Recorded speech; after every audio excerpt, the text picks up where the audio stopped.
Assalamualaikum warahmatullahi wabarakatuh. Sampurasun, salam somea. Halo warga Cianjur yang sudah bergabung di live Instagram yang sudah sayang, dan yang sedang menonton kumaha damang, semua dimanapun dan kapanpun selalu sehat. Hari ini sudah bulan kedua di 2026 ya. Kalau kemarin kayaknya masa percobaan di 2026 dong. Kapan? Ya, kali ini kita dalam rangka memperingati World Cancer Day. Kita akan ngobrol-ngobrol hari ini bersama the one and only Dr. Tuti Sri Hastuti, PPD Komemkes.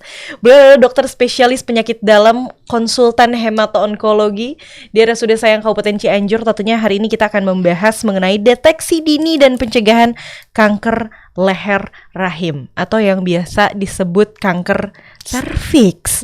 Aku juga baru tahu ternyata kanker serviks itu adalah kanker leher rahim.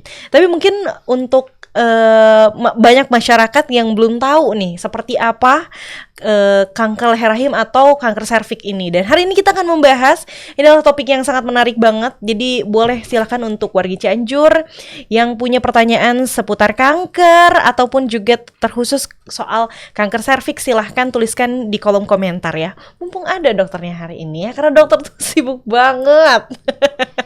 Tapi alhamdulillah hari ini bisa berkenan ngobrol-ngobrol bersama Grisel. Oke dokter, kumaha damang? Alhamdulillah, Pangestu. Alhamdulillah Pangestu, luar biasa ya. Ini dokter, aku akan selalu ulang karena aku banget sama dokter. Kalau aku ngeliat Instagram atau statusnya dokter, udah pasti pagi hari sudah ada di RSUD Sayang, menyapa seluruh pasien-pasien kesayangan. Hari masih gelap aku bilangnya, tapi dokter sudah ada di RSUD Sayang. Dan kemarin juga dokter diamanahi amanah baru. Aduh dok, semoga segalanya dilancarkan ya dok. Amin. Tetap amin, semangat amin, pokoknya. amin.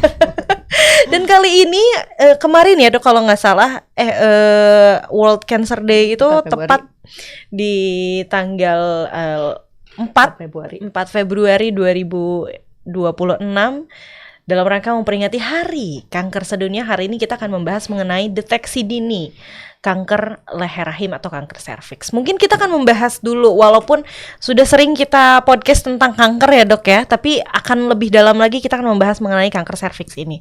Boleh dong dijelasin dulu kanker leher rahim itu seperti apa, ciri dan gejalanya seperti apa?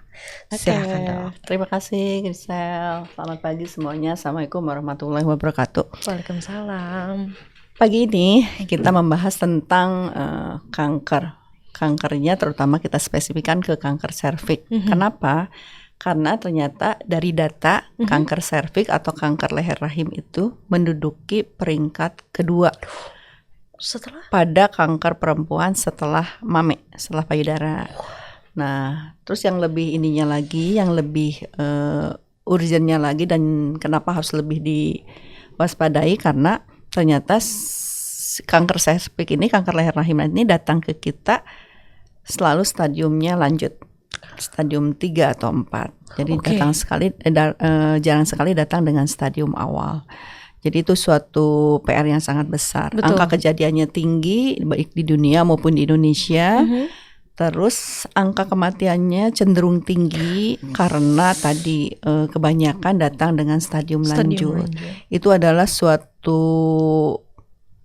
hal yang memerlukan perhatian sangat besar. Kenapa? Betul. Karena sebetulnya kanker serviks itu bisa dicegah loh. Sangat bisa dicegah. Bisa dicegah kalau kita bisa melakukan deteksi dini. Jadi pada kanker serviks itu kan, kanker serviks ini sebelum kita membahas itu ya, kanker serviks itu kan kanker leher rahim. Betul. Jadi di organ kewanitaan itu ada rahim, ujungnya kita ada lehernya yang berbatasan dengan vagina. Nah itu ada suatu tempat yang sangat rentan untuk terkena oleh kanker. Makanya disebutnya dengan kanker leher rahim atau kanker serviks. Dan faktor resiko terbesar untuk terjadinya kanker serviks itu adalah suatu virus yang sudah ditemukan. Virus yaitu virusnya human papilloma virus. Nah, itu bisa dicegah. Jadi orang terpapar virus itu lama-lama kemudian jadi kanker. Gejalanya sebetulnya, ini gejala kalau sudah terkena ya. Kita berbicara gejala kalau sudah terkena. Kalau sudah terkena itu gejalanya biasanya orangnya keputihan, keputihan yang tidak biasanya. Biasanya kan kalau perempuan menjelang mens atau sesudah mens ada keputihan sedikit. Betul. Lendir, tidak berbau, bening, ataupun asam ya dok ya, kalau misalnya ini. Nah, kalau pada tanda-tanda dari kanker leher rahim yang sudah terjangkit itu biasanya dia keputihan yang abnormal dengan jumlah yang banyak, dengan bau yang tidak biasa dan terus menerus ada, tidak sesuai dengan siklus menstruasinya. Terus yang kedua yaitu ada perdarahan intrakoital. Jadi pada saat berhubungan tiba-tiba ada perdarahan setelah saat berhubungan itu atau saat sudah berhubungannya kita melihat ada perdarahan, itu juga harus dicurigai. Kemudian rasa nyeri yang hebat di sekitar daerah panggul itu juga itu tanda-tanda. Nah itu kalau sudah terkena dan sudah terkena kanker, nanti bisa dipastikan apakah memang sudah terkena kanker atau tidak. Kalau sudah terkena kanker nanti tergantung stadiumnya. Stadium 1, 2, atau 3, 4 nanti pengobatannya bisa operasi, bisa radiasi, bisa kemoterapi atau terapi sistemik lainnya. Nah, yang kita akan concern bahas hari ini adalah poin penting bahwa Kemenkes sendiri sudah mengeluarkan pilar untuk pengobatan kanker serviks ini atau untuk tata laksana kanker serviks ini, yaitu yang pertama adalah deteksi dini. Karena bisa dideteksi. Ini adalah kanker yang sebelum dia jadi kanker kita sudah bisa deteksi. Jadi itu ketahuan, bisa lebih cepat gitu ya dok ya. Jadi orangnya belum jadi kanker tapi lesi prakanker itu sudah ketahuan. Oh ini akan ke arah sini gitu ya. Betul, namanya deteksi dini. Jadi dengan deteksi dini ini orangnya belum kanker tapi sudah tahu bahwa dia akan menderita kanker dan itu bisa diobatin sebelum jadi kanker. Jadi orangnya akan terhindar dari kanker serviks. Yang kedua vaksin. Jadi orang yang belum terkena, belum terpapar kita vaksinasi untuk supaya dia tidak terkena oleh kanker ini suatu saat. Jadi itu ada beberapa target. Nah, bagaimana cara deteksi dininya? Betul. Cara deteksi dininya adalah kita lakukan pemeriksaan pap smear. Oh, pap smear. Nah, itu pemeriksaan yang sangat sebetulnya bisa diakses dimanapun di sarana kesehatan yang ada bidan, ada dokter kandungan, ada dokter umum yang bisa mengerjakan itu di sarana-sarana kesehatan mulai dari puskesmas, di rumah sakit itu bisa dikerjakan untuk melakukan pap smear itu. Dan deteksinya gampang sekali, nggak susah. Kalau dulu di puskesmas itu ada metode sederhana yaitu dengan IVA. Jadi pasiennya diperiksa dengan posisi litotomi, kemudian dikasih suatu zat, dilihat ada perubahan warna atau tidak. Kalau mencurigakan kita lakukan rujukan ke dokter kandungan untuk memastikan apakah dia memang betul ada kanker serviks atau tidak, atau ada resi prakanker atau tidak. Nah, tadi saya bilang bahwa faktor resiko dari kanker serviks ini adalah virus HPV tadi. Jadi orang yang terkena oleh virus HPV itu berulang, suatu saat lesi sel epitelial dari leher rahimnya akan terkena dan itu akan menjadi prekanker dulu. Kemudian terpapar si resi prakankernya tidak diobatin ya lama-lama jadi kanker. Nah, yang akan kita kerjakan ini yaitu deteksi dini ini. Kita bisa melihat dengan deteksi dini ini apakah seseorang beresiko untuk terjadi kanker, apakah seseorang terkena infeksi HPV, apakah seseorang sudah terkena lesi prakanker atau malah seseorang sudah terkena kanker. Jadi bisa ada beberapa tujuan dengan pemeriksaan pap smear ini kita bisa tahu. Dengan pemeriksaan pap smear ini kita jadi tahu terkait banyak hal ini nih yang dok ya. Betul. Dan sekarang udah lebih lebih bagus lagi karena pap smear tidak hanya IVA, tidak hanya dilihat. Sekarang kita bisa mendeteksi HPV-nya. Jadi dengan ada pemeriksaan HPV DNA virusnya, itu bisa dikerjakan di puskesmas loh. Jadi Kemenkes di puskesmas gratis. Jadi, betul. Jadi yang penting biasanya yang kan gitu. Yang paling penting biasanya gitu, berbayar atau tidak, BPJS atau umum, ternyata gratis. Ya, jadi Kemenkes mengeluarkan program untuk deteksi dini ini, sudah menyebarkan regen di seluruh puskesmas 2025 ini saya pikir udah seluruh puskesmas malah. Kalau 2000 sebelumnya kan sebenarnya ini program ini ternyata udah lama, cuma dulu pilot projectnya Jakarta, kemudian beberapa provinsi. Nah, Jawa Barat ini masuk di 2025 dan sekarang kalau saya baca di itunya sih sudah seluruh provinsi sudah mendapatkan program ini dan regennya banyak sekali. Cuma memang utilisasinya ternyata masih sedikit karena maksimal ya. Satu mungkin takut. Yang kedua mungkin malas katanya. Yang ketiga, dok diperiksanya bagaimana sih? Nah itu penasaran. Biasanya kan kalau jangankan cek itu ya dok ya gitu, cek MCU aja, medical check up kadang kita juga ragu banget karena jadi takut ketahuan. Padahal kan kalau ketahuan kita jadi bisa mengobati lebih cepat gitu ya. Betul sekali. Tapi aku juga jadi penasaran itu kayak gimana dok? Pemeriksaan pap smear HPP-DNA ini memang dilakukan pemeriksaan dengan cara pasien dengan posisi ditotomi ya, kita bilang kayak posisi mau melahirkan. Terus nanti dokternya atau bidannya akan melakukan dengan suatu alat tertentu, dia akan menghapus ujung serviks. Nggak apa-apa kok, nggak nyeri. Benar. Saya sudah beberapa kali pap smear tidak nyeri harusnya. Cuma memang karena yang bikin, mungkin itu juga yang bikin orang ragu tuh karena posisinya harus litotomi itu ya, harus ada posisi yang membuat agak tidak nyaman. Betul. Terus tadi kita baru aja ngebahas tentang ketidaknyamanan pemeriksaan pap smear itu dok, gitu kan ya. Ketidaknyamannya sebenarnya karena dibayangin padahal sebetulnya aku juga kalau sudah dikerjakan nggak masalah kok, nggak nyeri, cuma ya ada sesuatu yang masuk kan ke ujung serviks kita, jadinya rada bukan nyeri ya, nggak biasa aja gitu ya, nggak nyaman ya, gitu bukan ya. nyeri, jadi nggak masalah sebenarnya untuk dikerjakan seperti itu, mengingat manfaatnya dengan pemeriksaan HPP-DNA ini kita akan tahu bahwa apakah kita sudah terkena itu atau tidak, HPP-DNA-nya positif atau tidak. Nanti jadi sasaran ini adalah usia, sebaiknya dikerjakan pada usia 30 sampai 69 tahun. Kalau di masyarakat menurut dari Kemenkes sasarannya adalah 30 sampai 69 tahun, di mana usia 30 tahun itu dianggap orang sudah melakukan aktivitas seksual. Jadi dikerjakan pada orang-orang yang sudah mulai melakukan aktivitas seksual, jadinya dikerjakan pemeriksaan itu secara rutin. Nah itu satu tujuannya tadi mendeteksi apakah ada HPP-DNA atau tidak. Nanti kalau misalnya orangnya dibagi nih, ada menopause atau premenopause. Kalau menopause pemeriksaannya hanya HPP-DNA. Kalau ternyata dia negatif, dia bisa diulang beberapa tahun kemudian. Tetapi kalau positif, nanti di screening lagi, dilihat, dipastikan di kolposcopy oleh dokter kandungan. Oh ternyata memang HPP-DNA-nya positif dan dia disertai dengan ada lesi atau tidak. Nah nanti kalau yang premenopause diperiksanya selain HPP-DNA dia dilakukan pemeriksaan IVA juga kalau di puskesmas ya. Kalau di rumah sakit yang lebih besar mungkin bisa langsung pemeriksaan pap smear yang untuk mendeteksi lesinya prekanker atau tidak. Nah itu nanti dilihat hasilnya positif atau tidak.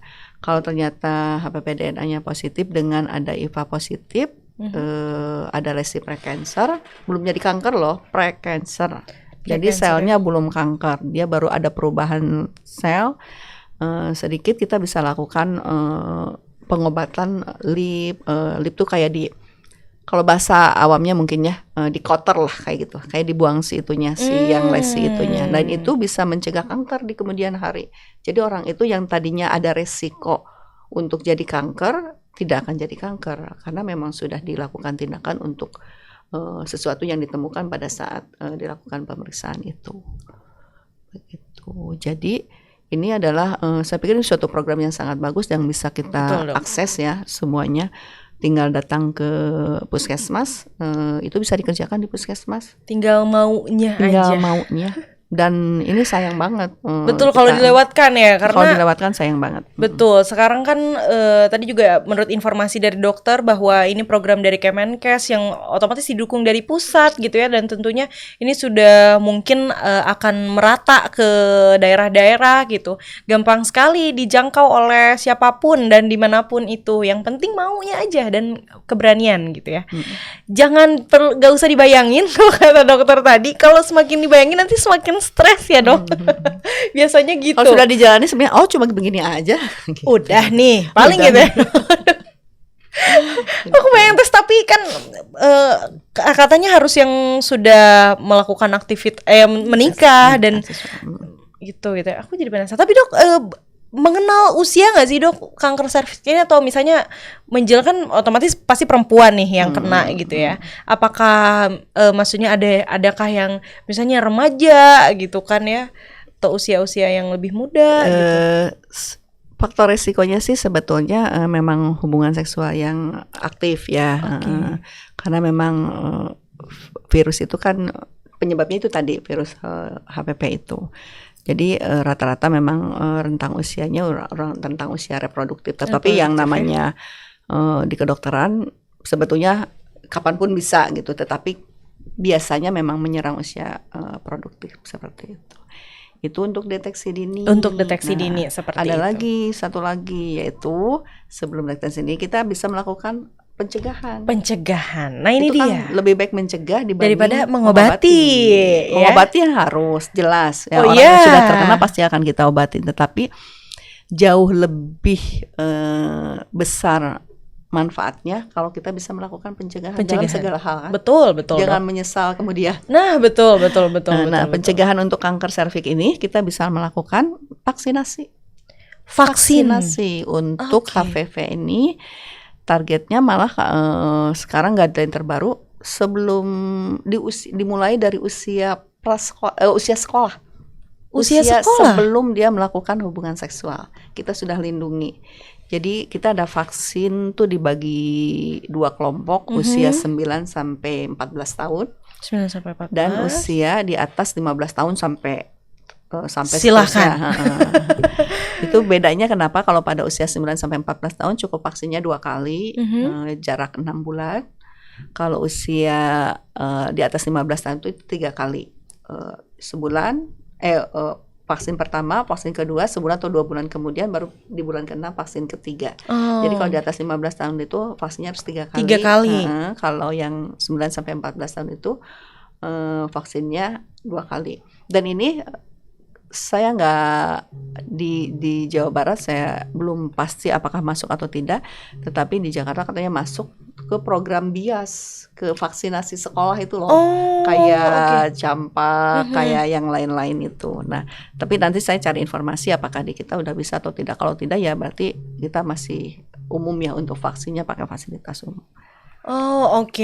Berarti mungkin sudah bisa dikerjain, tapi di sini sudah bisa dok vaksin vaksinnya itu ada, cuma belum tercover. Belum seperti yang deteksi tadi. Betul. Kalau deteksi ini kan masuk program. Sudah program. Kalau vaksin ini kayaknya belum ya. Tapi saya nanti pastikan ya. Jangan-jangan ternyata udah masuk program, nanti dikabarin lagi. Ya karena ini tahu saya kalau yang masuk program itu yang masuk program itu yang deteksi tadi. Tapi yang vaksin saya nanti pastikan lagi.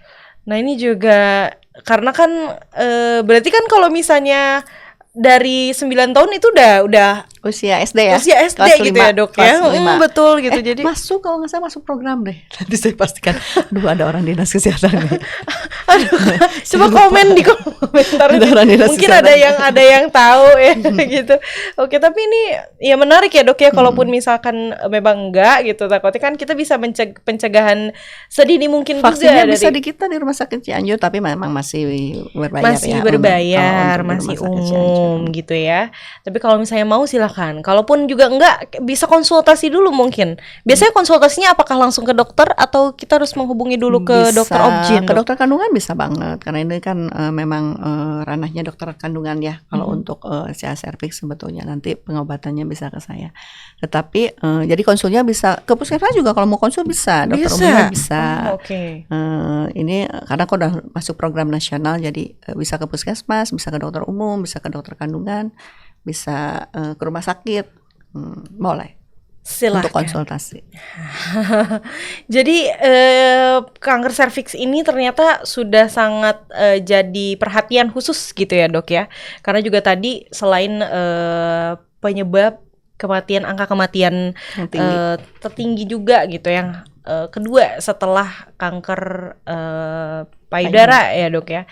Ini juga jadi concernnya kita Gen Z juga nih, Gen Z kan mau apa namanya tuh, ini mau melanjutkan kehidupan selanjutnya. Ini berarti kita harus sangat-sangat konsen terhadap ini juga supaya kita juga bisa melihat bagaimana kita ke depannya gitu ya dok ya. Mudah-mudahan ini bisa jadi program yang gratis juga ya dok ya. Aku juga jadi pengen karena takut gitu.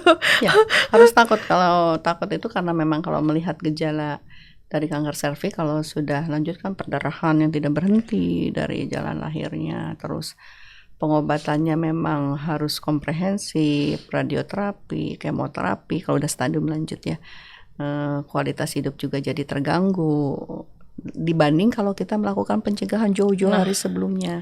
Betul. Jadi sebelum jadi kanker kita sudah ketangkep nih dan sudah ditata laksana supaya tidak jadi kanker. Betul, dok. Tadi tuh kan dibahas bahwa salah satu faktor resikonya tuh apa namanya tuh terkenanya virus itu. Virus itu tuh datangnya dari mana sih dok? Ya dari pertama sih memang pasti dari Hubungan ya itu pertama kali pasti dari hubungan sana. seksual itu gitu ya dok.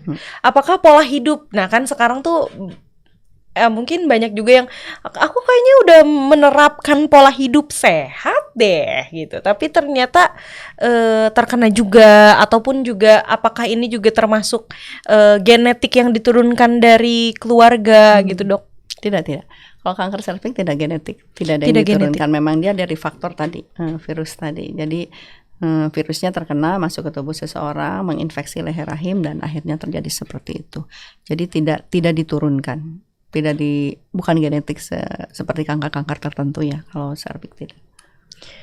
Dok, apakah kalau misalnya setelah melakukan pemeriksaan tadi ya, deteksi dini nih gitu, kemudian kita sudah cek akhirnya enggak gitu, tapi berapa tahun kemudian kita bisa cek lagi nggak sih dok gitu? Kalau untuk pap smear ya, jadi untuk berapa bulan sekali untuk yang, atau berapa tahun sekali? Enggak, agak lama kok. Kalau yang untuk yang premenopause itu kalau HPP pemeriksaan pertama nih DNA HPP-nya negatif, IPA-nya negatif itu diulangnya lama kok, bisa 10 tahun. Oh bisa 10 tahun ya dok ya? Jadi cukup sekali, cukup sekali aja. Sekali. Ayo kita pap smear. Gratis.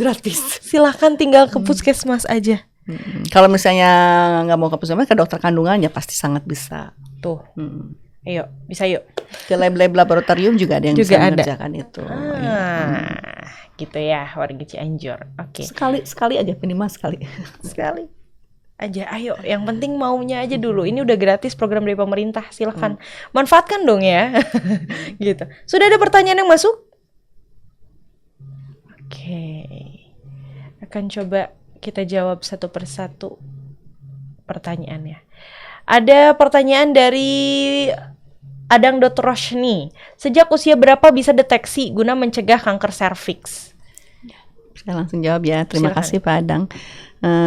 Ini pertanyaannya bagus ya. Jadi kapan sih kita mulai pemeriksaan ini? Kalau dari program, kalau ikut program sih usia 30 tahun sampai 69 tahun yang tercover oleh program. Di mana usia 30 tahun itu dia sudah melakukan hubungan seksual. Tetapi kalau ternyata menikahnya di usia 20 tahun ya, sejak pertama kali berhubungan seksual sebaiknya itu sudah mulai di screening. Yang penting sudah menikah, silahkan. Walaupun misalnya masih muda, ini kayak aku masih 22 tahun deh. Tapi kalau misalnya sudah menjadi istri, ini berguna banget kayaknya untuk deteksi dini gitu ya. Oke, ada lagi pertanyaan yang masuk. Oke, dari Kevin 050688. Selamat pagi dok, ada teman sudah 3 tahun tidak haid, dia pakai KB IUD tapi katanya takut mau dicek. Wow.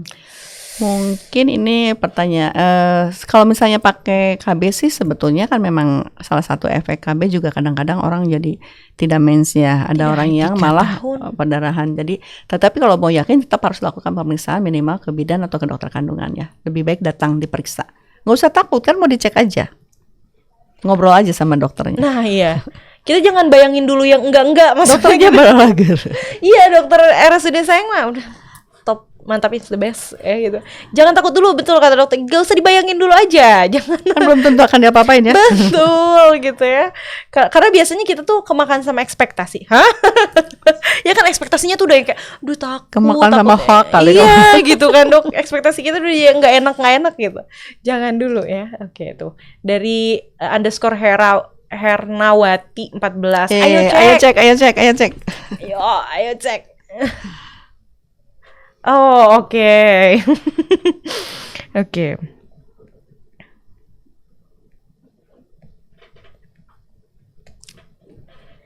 Oke, ini kan pasti jadi PR untuk bersama ya dok ya, apalagi kan perempuan gitu kan, biasanya tuh ada, tadi betul kata dokter, karena tidak nyaman atau karena malu bisa jadi gitu ya dok ya. Dan ini peran, ini ada orang dinas nge-WA aku. Oh boleh. Masuk ternyata untuk vaksinnya. Masuk? Untuk usia sekolah. Untuk usia sekolah? Kelas 5 SD masuk, beberapa masuk ke program. Tuh, jadi masuk ya. Jadi sudah dijalankan program vaksin ini, vaksin ini, pencegahan untuk anak sekolah. Jadi misalnya kalau misalnya di anak sekolah ada, kan tetap meskipun vaksin di sekolah harus ada izin orang tua, dan tidak sedikit yang tidak mengizinkan. Jadi sebenarnya itu manfaatnya besar sekali. Ya hak seseorang untuk setuju atau tidak setuju, tetapi sebaiknya itu dilakukan. Nah, bagus sekali. Selama ada jalan, kenapa enggak gitu ya maksudnya. Oke, sudah terjawab tadi ya, ternyata masuk ke dalam program di Cianjur. Jadi boleh nih untuk warga Cianjur, ini juga informasi yang sangat baik. Kalau misalnya mau vaksin berarti kemana dok? Kalau vaksin ke puskesmas. Ke puskesmas tempat. Nanti ada beberapa program dari puskesmas. Oke, kan tadi ini jadi apa namanya tuh? Tentunya peran keluarga dan lingkungan sekitar nih sangat penting bagi apa namanya tuh perempuan untuk melakukan screening gitu ya. Peran keluarga dan lingkungan sekitar nih harus seperti apa sih dok gitu ya, supaya menjadi dorongan untuk para wanita-wanita nih? Mungkin yang paling utama sih memang sebelum orang mau mengerjakan sesuatu, dia mungkin tahu dulu manfaatnya, tahu dulu resikonya, tahu dulu apa yang akan terjadi kalau kita tidak mengerjakan itu, apa yang akan terjadi kalau mengerjakan sesuatu. Jadi nomor satu sih tahu dulu dan paham akan manfaat. Dalam hal ini mungkin vaksinnya atau deteksi dini, baru dia akan mendukung karena dia sudah tahu bahwa manfaatnya jauh lebih banyak dibanding kerugian yang akan dia alami gitu. Paham dulu, paham dan tahu. Dibangun dulu berarti ya awareness-nya nih, orang-orang sekitar gitu ya. Mari kita, sebenarnya ada hal yang biasanya kalau nyari tahu jadi takut, tapi harusnya nyari tahu tuh kita jadi tambah ilmu, dan kita bisa mendorong orang-orang di sekitar untuk lebih sadar terkait kesehatan, dan tentunya khususnya terkait kanker serviks ini. Pengalaman paling takut kenapa kalau diperiksa? Paling takut kalau diperiksa, sebenarnya jadi kita tuh udah stres duluan sama apa yang terjadi sih dok. Takutnya tuh, oh nanti kita akan gini, nanti kita akan sakit. Nah, itu betul sekali. Itu rata-rata tuh takut tuh dengan hasil. Nah, dok, kalau ternyata hasilnya positif bagaimana? Gimana? Kebanyakan rata-rata seperti itu. Itu sebenarnya stigma yang sangat harus dibuang ya. Tujuan deteksi dini kan memang itu, kalau ada apa-apa kita ketahuan sedini mungkin, seawal mungkin. Betul. Kalaupun misalnya tidak kanker serviks, misalnya kanker serviks itu kan hebat sekali loh kalau kata saya, karena dia mendeteksinya pre-kanker, lesi pre-kanker, belum jadi kanker, ketahuan. Kita bisa langsung cut bahwa dia akan terputus aja tuh jalur ke arah kankernya. Ada juga kan screening buat payudara lah, mamografi. Itu kan screening, tetapi kalau ketahuan memang dia ketahuannya tuh bahwa dia ada benjolan yang mungkin kanker. Tapi kalau ternyata diperiksa ya kanker, itu cepat bisa dilakukan. Nah, serviks juga seperti ini. Kalau misalnya ketahuan dia ada lesi, lesinya pre-kanker loh, belum tentu udah jadi kanker gitu, masih pre-kanker. Nah itu benar-benar sangat bermanfaat untuk jangka panjang gitu. Bermanfaat 10 tahun, 20 tahun yang akan panjang datang. Loh. Ini kata kuncinya, bermanfaat untuk jangka panjang. Jadi kita bisa sangat melindungi diri kita sendiri. Betul, Dok. Wah, ini luar biasa ya. Semoga nih para perempuan, ibu-ibu di luar sana kita bangun awareness-nya supaya kita berani untuk melindungi diri kita sendiri. Kalau bukan kita, siapa lagi? Ya kan? Karena kita yang akan melaksanakan. Oke.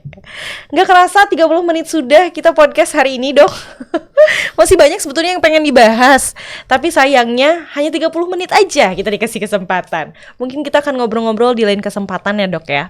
Tapi sebelum closing nih, Dok, adakah pesan atau harapan yang ingin dokter sampaikan kepada wargi Cianjur? Kami silakan.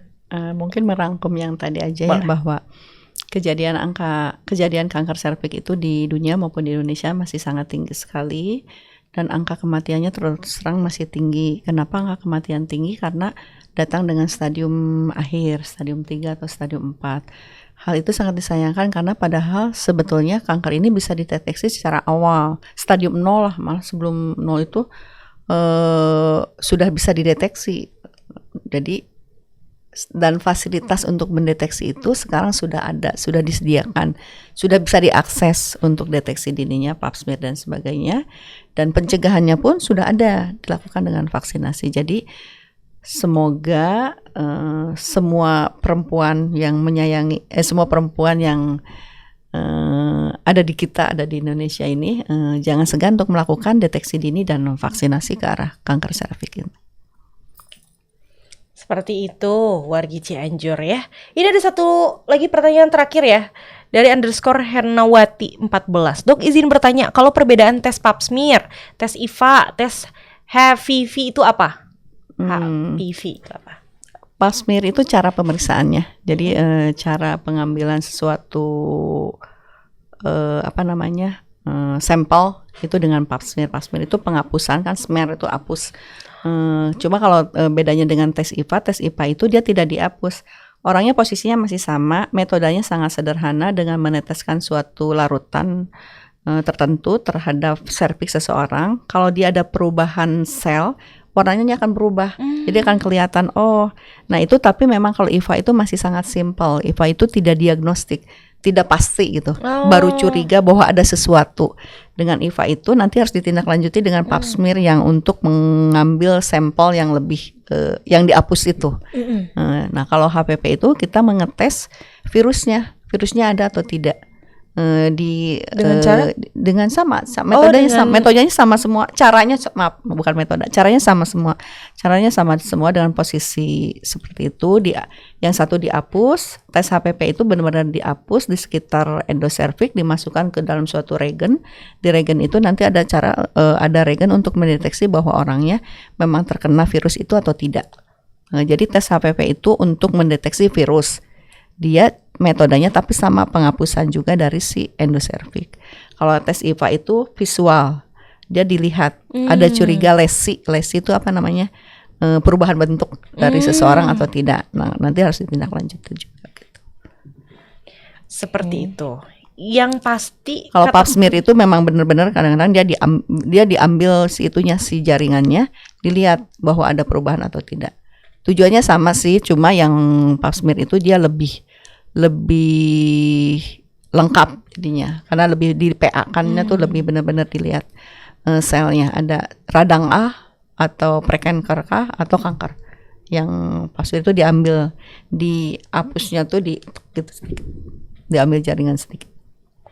Oke, yang pasti tadi kalau kata dokternya mah aman dan tidak sakit. Gak sakit, saya udah beberapa kali kok. Tuh, saya udah beberapa kali. Kan biasanya dokter nyaman kok, nggak sakit, nggak pernah nyoba. Kalau ini dokter udah pernah. Udah berkali-kali. Jadi nggak ada kata apa namanya? Karena dokter udah pengalaman sendiri gitu ya. Gak usah diragukan kalau gitu. Oke, kalau gitu terima kasih banyak untuk warga Cianjur yang sudah bergabung di live Instagram dan yang sudah menonton. Terima kasih juga untuk dokter yang sudah berkenan hadir dan ngobrol hari ini bersama Grisel di sini, Dok. Semoga dokter dimanapun dan kapanpun selalu sehat. Amin. Terima kasih. Sama-sama, Dok. Kalau begitu, jangan lupa follow Facebook, TikTok, Instagram RSUD Sayang Somia karena banyak sekali informasi yang ada di situ. Dan jangan lupa like, comment, subscribe, dan share sebanyak-banyaknya video ini karena akan sangat bermanfaat. Kalau gitu, saya Grisel Dita bersama dengan dokter Tuti. bersama dengan dokter Tuti. Kami berdua pamit undur diri. Wassalamualaikum warahmatullahi wabarakatuh. Terima kasih.